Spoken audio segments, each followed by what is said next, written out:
Glück auf und Howdy aus Austin in Texas. Wie versprochen geht es jetzt weiter mit einem Business-Video. Denn in Deutschland, da habt ihr SEPA, da habt ihr PayPal oder EC-Karte. Gibt es EC-Karte noch? Weiß ich gar nicht. Aber hier in den USA, hier ist alles anders. Also nicht alles, aber vieles. Und damit ihr hier durchblickt und eure Rechnung bezahlt bekommt oder auch im privaten Umfeld mal das ein oder andere Geld hin und her schubsen könnt, solltet ihr unbedingt dieses Video gucken. Ihr solltet sowieso immer alle Videos gucken hier. Also, viel Spaß bei diesem Video. Die 8er Miles in Texas, der Weg war nicht leicht. Doch jetzt stehen sie hier unter dem weiten Himmel, unendlich und weit. Von der Kohle zum Staub, vom Bergwerk zum Wind, Texas ist jetzt hier zu Hause, wo der neue Traum beginnt. So, wenn ihr hier Business betreibt oder ein Business betreiben wollt oder auch im Freundeskreis vielleicht mal das ein oder andere hin und her schubsen wollt. Also ich kann mich daran erinnern, ich bin ja jetzt nicht so lange weg, aber wenn man mit Freunden unterwegs ist, ne, dann zahlt einer mal die Rechnung und dann sagt der andere immer, ich mit PayPal schubse ich dir das eben rüber. Ne? Und das geht hier auch, aber PayPal ist gar nicht so verbreitet hier, also unter den Privatpersonen. Sondern ganz andere Zahlungsanbieter, die ihr in Deutschland wahrscheinlich gar nicht habt. Und die App habt ihr wahrscheinlich auch gar nicht auf eurem Smartphone hier. Aber eins nach dem anderen. Also, lass mal gucken. Wenn wir hier eine Rechnung rausschicken, dann habe ich ja schon oft erzählt, musst du den Kunden viele, viele Möglichkeiten bieten, wie der die Rechnung bezahlen kann. Und das ist auch ganz in deinem Interesse, ne? Denn wenn du ihm nur sagst, sag mal, wir nehmen nur das und das, dann wird er mit Sicherheit fragen, ja, aber ich habe nur das oder ich habe nur dies oder kann ich nicht auch so. Also am liebsten ist es mir, wenn alle Möglichkeiten da sind, sodass der Kunde selber auswählen kann, wie er denn die Rechnung begleichen will. Und da gibt es verschiedene Möglichkeiten. Ne? Also in Deutschland kennt ihr ja so dieses SEPA-Verfahren, ist ja im europäischen Rechtsraum nicht nur gang und gäbe, sondern mittlerweile Pflicht. Und ich glaube, Sofortüberweisungen in Deutschland müssen auch kostenlos sein mittlerweile. Also nicht Sofortüberweisungen von dem Anbieter, Sofortüberweisungen, sondern Real-Time-Transfers. Die sind, glaube ich, in Deutschland oder in Europa grundsätzlich jetzt gesetzlich kostenlos. Ne? Bin ich mir aber nicht sicher. Also schreibt mal in die Kommentare, ob ich daneben liege. Das ist hier ein bisschen anders. Hier gibt es keinen SEPA-Raum. Hier gibt es also auch keine SEPA-Nummern. Sondern was man hier vergleichen kann mit SEPA, schimpft sich ACH. Automated Clearing House. So, und ACH ist eigentlich so der Standardüberweisungsvorgang hier in den Vereinigten Staaten. Jede Bank, die hier eine Banklizenz hat und die als Bank auftritt, die muss ACH bedienen können, also Automated Clearing House. Die muss das können. So, und ACH funktioniert nicht wie in Europa, sondern mit dieser langen SEPA-Nummer, sondern wie oldschool früher mit einer Kontonummer und einer Bankleitzahl. Das heißt hier aber anders. Also klar, Kontonummer ist die Account Number, das bleibt auch so, ne? Und dann gibt es aber eine sogenannte Routing Number, also eine Routennummer. So, und dann gibt es halt einen Zwischenanbieter, nämlich das Clearinghouse, und die sorgt dafür anhand der Routing Nummer, wo denn dieser Betrag hingeht. Das heißt, ihr macht eigentlich, wie ihr das von früher kennt, eine Banküberweisung online, stellt ihr ein und gibt den Namen ein, die Account Number und die Routing Nummer, also Kontonummer und Bankleitzahl. So im Groben. Und dann geht das Ding los. So, das ganze Ding hat eine kleine Besonderheit. Erstens, das ist kostenlos. Immer. Das muss kostenlos sein. ACH-Überweisungen sind immer kostenlos. Außer, wir wären nicht die USA, wenn es keine Ausnahmen gibt, außer ihr macht Real-Time-Transfers. So, das ist nach wie vor noch nicht kostenlos hier. Also viele Banken bieten das mittlerweile kostenlos an. Aber, also wir sind zum Beispiel bei der Chase Bank, darf ich ja sagen, ne, ist auch keine Werbung, die bietet das nicht kostenlos an, ne? Also zumindest nicht in dem Kontomodell, was wir haben. Und darum kostet die halt Geld, wenn du in Real-Time übersenden willst. So, und das kommt schon mal vor, ne? Wenn man nämlich bedenkt, dass ACH teilweise 2 bis 3 Tage dauert, ne, um auf der anderen Seite anzukommen, wenn du ACH machst. Ne? Das ist durchaus üblich hier. Ne? Also das heißt, du stellst die an einem Montag ein, die Überweisung, und dann gibt es so Cut-Off-Hours, also Stunden, wo dieses Clearinghouse dann entgegennimmt und verarbeitet. Ne? Und sagen wir mal, ich kenne jetzt die Stunden nicht. Ich glaube, das gibt es 2-3 Mal am Tag. So, sagen wir mal, du machst die Überweisung um 12 Uhr mittags. Bist also noch in dem Rhythmus drin, dann wird die am nächsten Tag gecleart und am übernächsten Tag ist die dann auf deinem Konto.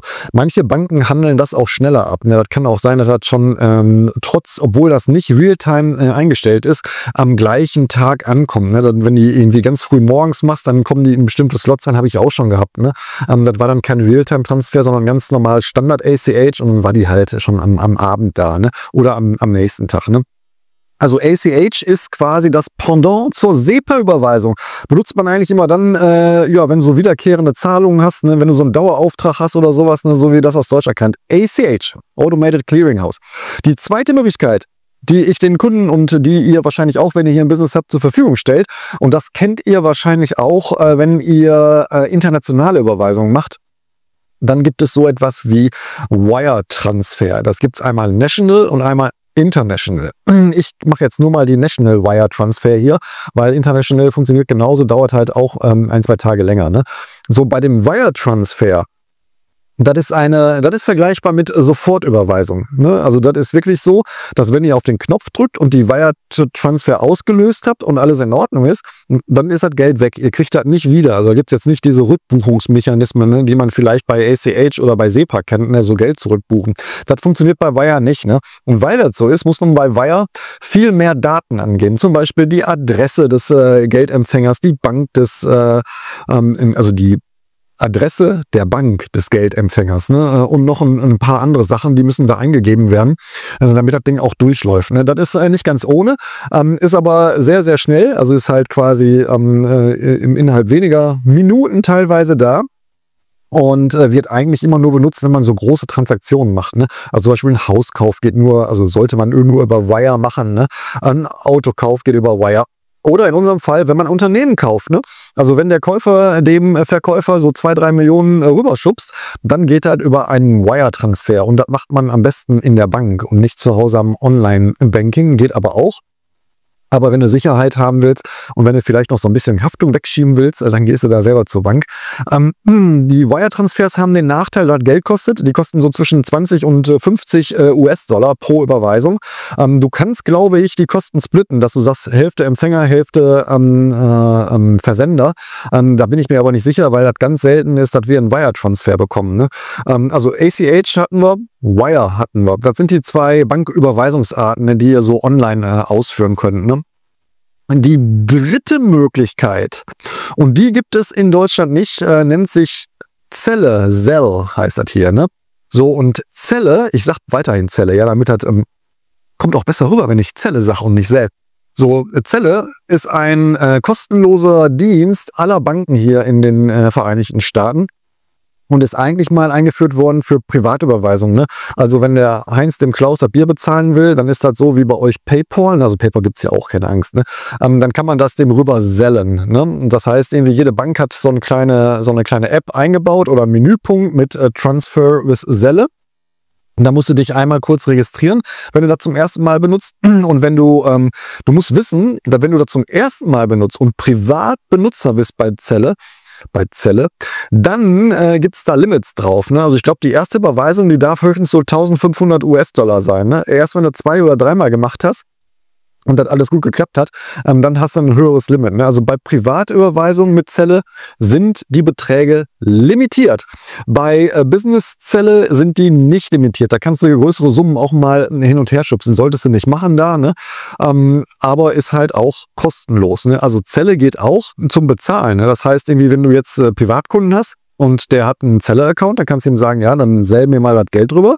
Dann muss der in der Regel 2 Sachen von dir wissen, um deinen Zelle-Account auch zu finden. Das eine ist deine Telefonnummer, und zwar die Telefonnummer, die bei Zelle hinterlegt ist. Das ist meist hier die Cellphone-Nummer, also die Handynummer, oder halt deine E-Mail-Adresse. Die 2 Möglichkeiten hast du um dich hier mit Zelle zu verbinden. Ist eigentlich relativ einfach. Ne? Also ist eine App, da sagst du einfach aus deinen Zelle-Kontakten, ich nehme jetzt die Tina, und dann steht da, wie viel willst du denn? Dann sage ich 200 US-Dollar, kann ich Betreff angeben, muss ich aber nicht. Und sage ich Geld senden, und dann steht da, okay, Tina hat ihr Geld bekommen. Ne? Und Tina kriegt bei ihrem Zelle-Account eine Message, hey, Geld ist angekommen, du hast Geld von André bekommen. Das ist sehr, sehr häufig übrigens, möchte ich kurz erwähnen. Nein, alles Spaß beiseite. Also die Möglichkeit gibt's auch. Das packen wir tatsächlich auch auf unseren Rechnungen drauf. Also wenn einer bezahlen will per Zelle, wenn das ein kleiner Betrag ist, ist das völlig in Ordnung. Ne? Wenn da größere Beträge sind, biete ich diese Möglichkeiten auf den Rechnungen gar nicht an. Dann cancel ich das alles. Ne? Dann nehme ich nur Wire. Aber das kommt leider sehr selten vor. So, wo bin ich denn? Zelle. So, dann gibt's noch für Privatanbieter einen Dienst, der schimpft sich Venmo. So, Venmo ist eine App, ist eine Fintech-App eigentlich, ne? Kannst du dich registrieren und funktioniert ähnlich wie PayPal. Also du kannst dann bei Venmo deine Kreditkarten, deine Debitkarten hinterlegen und dann kannst du quasi das Geld rüber Venmo und vorher entscheiden, von welcher Karte das denn transferiert werden soll. Das funktioniert hervorragend. Das benutzen sehr viele. Ne? Also auch wenn man zum Beispiel mal einen Babysitter-Job hat oder so, die Eltern bezahlen dann die Kinder hier alle mit Venmo. Ne? Dann kriegen die das Geld gevenmot. So, das solltet ihr auf jeden Fall wissen. Und ihr solltet auch wissen, dass wenn ihr in den USA seid und ihr holt euch so einen Venmo-Account, ich weiß gar nicht, ob das geht für ausländische Gäste hier oder ob man eine US-Adresse haben muss, aber die Transaktionen, die da gemacht werden, und das ist das Besondere an Venmo, das hat so eine Social-Media-Komponente. Also du kannst so eine Community aufbauen, kannst auch da ein Bild hinterlegen und kannst Kontakte, kannst auch da Messages machen in dieser Venmo-App. Aber die Transaktionen, die sind alle öffentlich. Das heißt, wenn du beim Pizzabäcker eine Pizza für $20 bestellst und können deine Venmo-Freunde sehen, dass du $20 für eine Pizza ausgegeben hast. Das kann man sperren, also du musst das einfach auf Private stellen, dann ist das weg, ne? Aber im Standard ist das erstmal angestellt, ne? Und da staunst du nicht schlecht, wenn jemand sagt, warst du gestern im Biergarten? Woher weißt du? Ja, ich hab doch gesehen, du hast irgendwie wieder $20 ausgegeben für ein Glas Bier. Ich so, wow, Respekt, Alter, wie denn? Ja, Venmo. So, also ihr müsst das auf Private stellen, wenn ihr nicht wollt, dass andere Leute eure Transaktionen danach verfolgen können. Ne? So, das gibt es auf jeden Fall auch. So, dann gibt es natürlich die Möglichkeit, per Kreditkarte zu bezahlen. So, und weil ihr ja jetzt nicht wahrscheinlich, also ich habe jetzt hier kein Kartenlesegerät, sondern es gibt verschiedene Möglichkeiten. Also jede Bank bietet auch an, Rechnungen per Kreditkarte zu bezahlen. Das heißt, irgendwie die erstellen dann, also bei Chase ist das jetzt zum Beispiel so, wenn ich sage, ich möchte gerne eine Rechnung B oder X, wir bleiben hier mathematisch-wissenschaftlich, eine Rechnung X soll mit dem Betrag Y bezahlt werden, und zwar per Kreditkarte. Und zwar soll die bezahlen der Herr Müller. Dann kann ich in meinem Chase-Konto hingehen und sagen, der Herr Müller soll die Rechnung X mit dem Betrag Y überweisen, per Rechnung. Dann hänge ich die Rechnung da dran, dann prüft Chase, ob das auch alles in Ordnung ist, und dann bekomme ich einen Payment-Link, und mit diesem Payment-Link, den kann ich dem Herrn Müller schicken, und dann klickt der da drauf und kann quasi da seine Kreditkarten eingeben, bleibt aber im Chase-Universe. So, Chase hat dafür aber einen Payment-Anbieter extra gekauft, der dieses Kreditkartenhandling macht, und den finde ich ehrlich gesagt scheiße. Da habe ich schon so oft Probleme mit gehabt, dann wurde das irgendwie aus Sicherheitsgründen erstmal on hold gesetzt, die Bezahlung. Dann musste ich belegen, dass das auch alles rechtens ist und sowas. Ne? Und dann habe ich gesagt, das leckt mich. Wirklich, wir reden hier über $400-500 Rechnungen. Da habe ich keine Lust drauf. Darum habe ich gewechselt nach Stripe. Also ich bin mir sicher, es gibt noch ganz andere Zahlungsanbieter hier. Aber ich finde Stripe einfach am komfortabelsten. Das heißt, irgendwie, die kriegen dann den Stripe-Payment-Link da auf die Rechnung gedruckt oder den QR-Code, wo sie es drauf kommen dann auf das Stripe-Portal, und Stripe nimmt dann da halt deine Kreditkartendaten entgegen und sorgt für die sichere Transaktion. Das hat auch den Vorteil, dass du aus der Haftung raus bist. Ne? Also ich kenne tatsächlich Firmen, das kommt hier durchaus öfter vor, dass sie sagen, hey, wie willst du denn bezahlen? Pest Control machen, die machen das oft. Ne?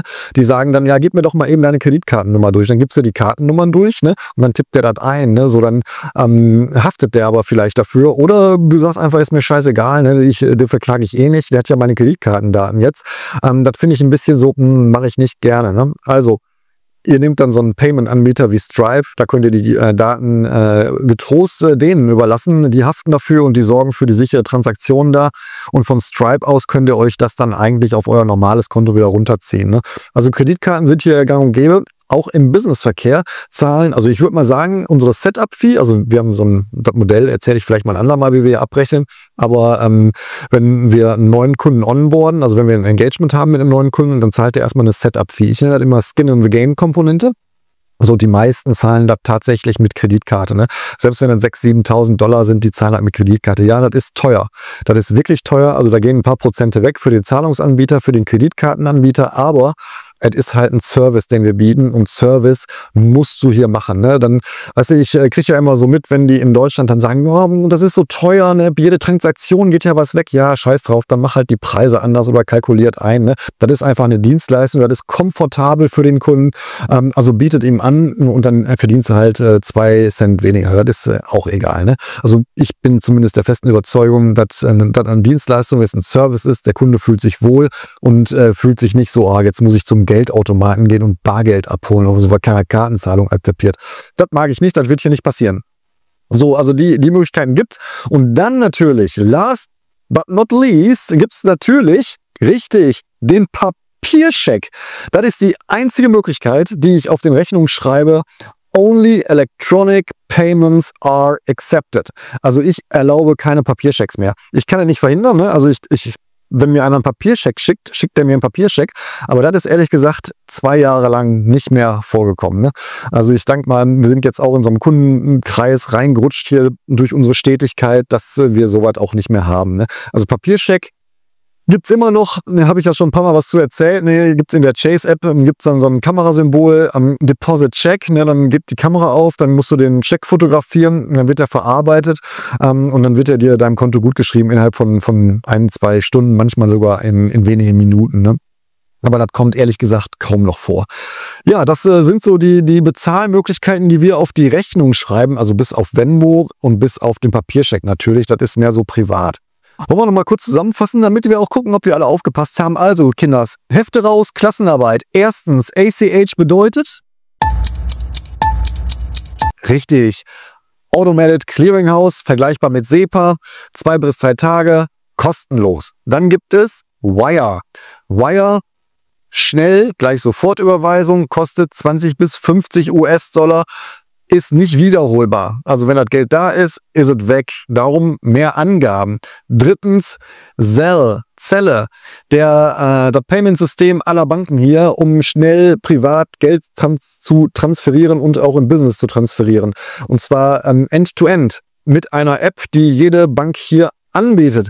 Nummer 4 ist Venmo, eine App, die eigentlich nur im privaten Bereich benutzt wird. Oder aber, wenn ihr, das fällt mir noch ein, wenn ihr in den Bars seid und da ist der Countryman hier, ne, der hat dann auch immer seinen Venmo-Account da, dann könnt ihr ihm Geld Venmoen.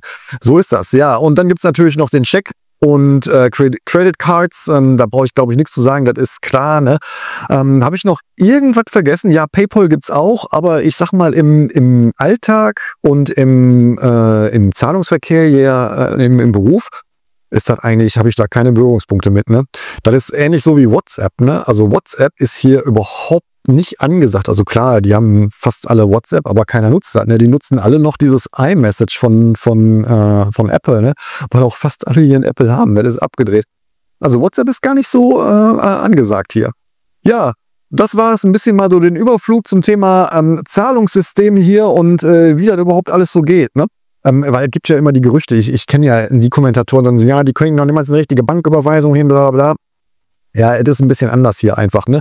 Anders heißt nicht, dass es schlechter ist, manchmal dauert es ein bisschen länger, es ist alles ein bisschen teurer hier, so ist das nun mal, ne? Aber es funktioniert alles. Und die Auswahl macht hinterher letztendlich den glücklichen Kunden. Und darum bedanke ich mich jetzt, das ist auch ein geiler Übergang, ne, ist eigentlich gar kein Übergang, aber ich bedanke mich, dass ihr zugeschaut habt. Ein Business-Video musste mal wieder sein. Am Wochenende geht es bestimmt weiter mit dem Leben hier in Austin, Texas. Wir haben wieder ein bisschen was gefilmt, wir sind ja ständig unterwegs, ne, weil eigentlich, ihr seht ja, der Bildschirmschoner ist hinten nur an, ne? Eigentlich haben wir gar nichts zu tun, ne? Ich tue immer nur so, ne?